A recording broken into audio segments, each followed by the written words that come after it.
Hello दोस्तों, मैं जयलक्ष्मी दीप coaching centre में आपका स्वागत करती हूँ। दोस्तों, आज हम पढ़ने जा रहे हैं बायोलॉजी। देखिए दोस्तों, बायोलॉजी किसी भी कॉम्पिटिटिव एग्ज़ाम के लिए बहुत ज़्यादा ज़रूरी होती है और इसके लिए हमें बायोलॉजी पढ़नी पड़ेगी, केमिस्ट्री पढ़नी पड़ेगी और फिज़िक्स पढ़ना पड़ेगा। तो हम सबसे पहले शुरुआत करते हैं बायोलॉजी से, क्योंकि साइंस में सबसे ज़्यादा जो टॉपिक या सबसे ज़्यादा क्वेश्चन जो आते हैं वो बायोलॉजी से ही आते हैं। तो दोस्तों, हम पढ़ने जा रहे हैं बायोलॉजी। देखिए इधर,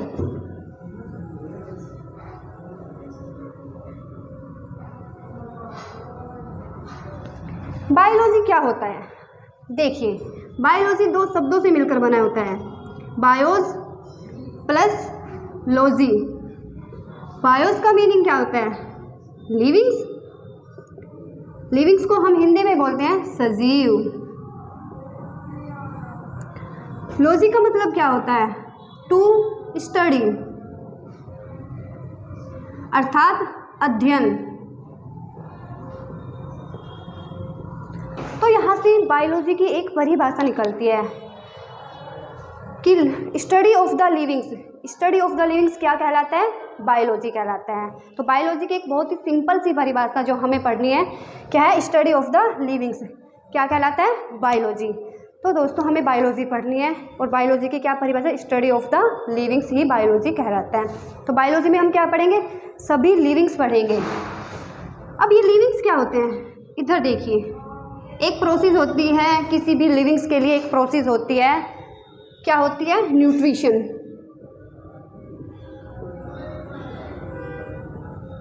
एक क्या होता है? डाइजेशन।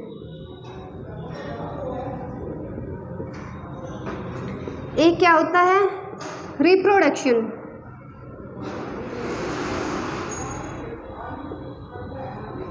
एक प्रोसेस होती है हमारी ग्रोथ। एक प्रोसेस होती है हमारी मूवमेंट। एक प्रोसेस होती है हमारी, यहाँ पर लिखेंगे हम इसको, एक प्रोसेस होती है हमारे छठे नंबर पर आ जाएगी क्या कि रेस्पिरेशन।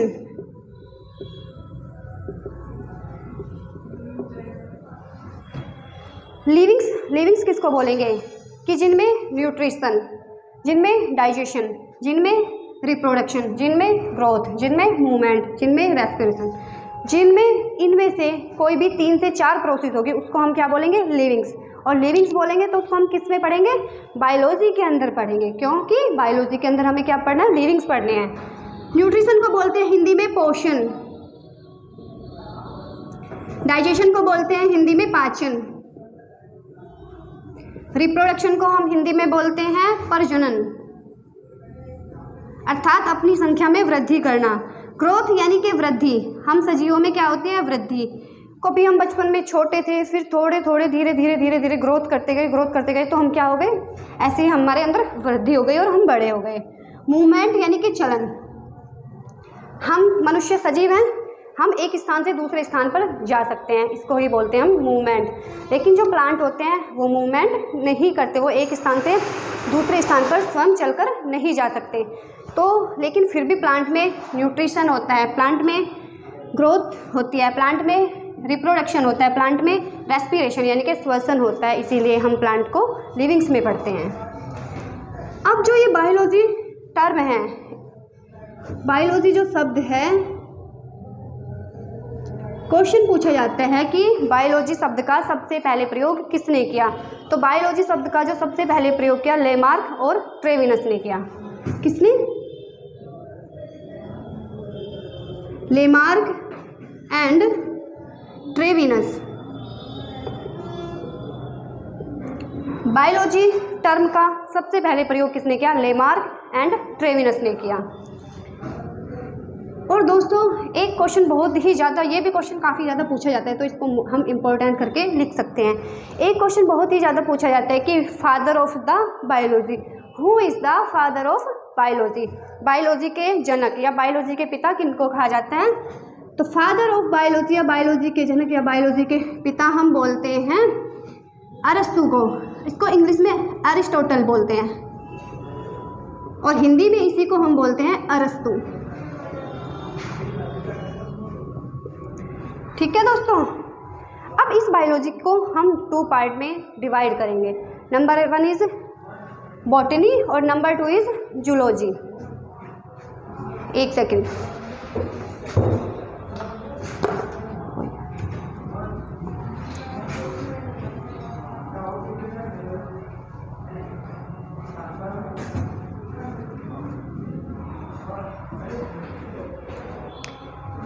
देखिए दोस्तों, बताया जाता है कि बायोलॉजी की 2 ब्रांच होती है, लेकिन नहीं, बायोलॉजी की 2 ब्रांच नहीं होती है। बायोलॉजी की बहुत ही सारी ब्रांच होती हैं, जैसे साइटोलॉजी, जैसे हिस्टोलॉजी, जैसे कार्डियोलॉजी, जैसे ऑस्टियोलॉजी, जैसे जूलॉजी, जैसे जैसे बॉटनी। तो बायोलॉजी की बहुत सारी ब्रांच होती है। ऐसा नहीं है कि बायोलॉजी की 2 ही ब्रांच होती है, लेकिन 2 मेजर ब्रांच होती है। वो कौन कौन सी होंगी जिसको हम पढ़ते हैं? Number 1 is botany, number 2 is zoology. तो बायोलॉजी की 2 मेजर ब्रांच कौन सी हुई? Number 1 is botany, number 2 is zoology. Botany अर्थात वनस्पति विज्ञान,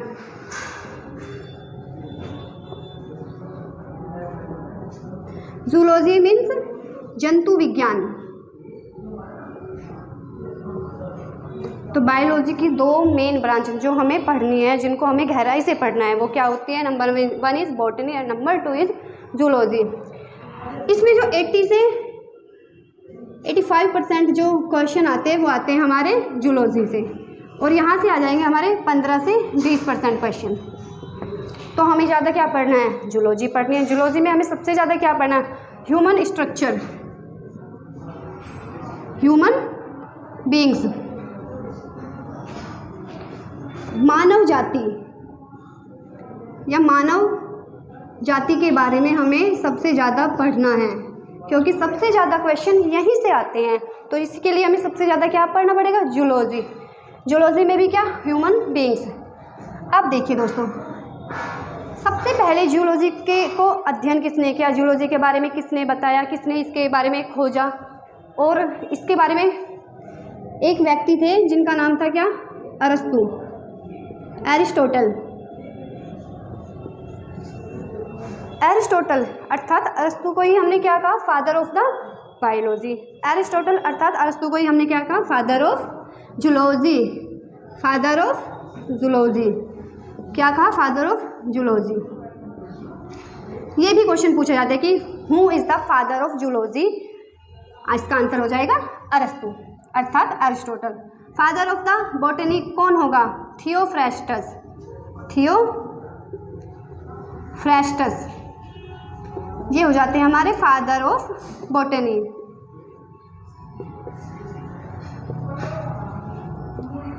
तो 2 क्वेश्चन हमारे तैयार हुए। फादर ऑफ द जूलॉजी, बहुत ज़्यादा क्वेश्चन पूछा जाता है। फादर ऑफ द जूलॉजी कौन बताएंगे? एरिस्टोटल अर्थात अरस्तु। Father of botany Theophrastus. अब इनको जूलॉजी का पिता और इनको बॉटनी का पिता या वनस्पति का पिता क्यों कहा गया? देखिए, अरस्तु ने अपनी एक बुक लिखी थी, the animalia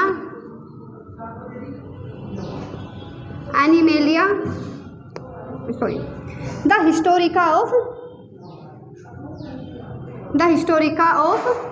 animalia. The Historica of animalia. देखिए दोस्तों, जूलॉजी को हमने, जूलॉजी का फादर किसको कहा? अरस्तु को। क्यों कहा? क्योंकि इन्होंने क्या किया? इन्होंने 500 जीव जाति को उठाया या 500 जंतुओं को उठाया और उनके बारे में गहरा अध्ययन किया। कितनी? 500 जंतुओं को उठाया और उनके बारे में बताया, उनके बारे में अध्ययन किया, और उनके बारे में इन्होंने अपनी book the Historica of the animalia में लिखा। और इस बुक का नाम भी पूछा जाता है कि निम्नलिखित में से ये अरस्तु की बुक कौन सी है? The Historica of animalia. अब इन्होंने जब इतने सारे जंतुओं का अध्ययन किया, इतने सारे जंतुओं के बारे में अपनी बुक में बताया, इसीलिए इनको बोला गया है फादर ऑफ द जूलॉजी। और फादर ऑफ बॉटनी थियोफ्रास्टस, इनको भी फादर ऑफ बॉटनी बोलने का कोई ना कोई रीज़न रहा होगा। वो क्या रहा? इन्होंने भी लगभग 500 प्लांट को उठाया, 500 पौधों को उठाया और उनके बारे में अध्ययन किया, और इन्होंने भी अपनी बुक लिखी the Historica of the Historica of plantarum. The Historica of plantarum. अब आपको ये भी बुक याद करनी है और ये भी बुक याद करनी है। कौन सी बुक? कि फादर ऑफ बॉटनी किसको कहा गया? थियोफ्रास्टस को। क्यों कहा गया? इन्होंने 500 पादपों के बारे में पढ़ा है, कोई छोटी बात नहीं है। और अपनी एक book the Historica of plantarum में 500 पादपों के बारे में लिखा है, इनके बारे में अध्ययन किया है, इनके बारे में बताया है, इसलिए इनको बोला गया है फादर ऑफ द बॉटनी। तो ये क्वेश्चन बहुत ही ज़्यादा एग्जाम्स में पूछे जाते हैं, ये आपको हमेशा याद करने हैं। ये किसी भी एग्ज़ाम में, किसी भी कॉम्पिटिटिव एग्ज़ाम में ये क्वेश्चन आ सकते हैं।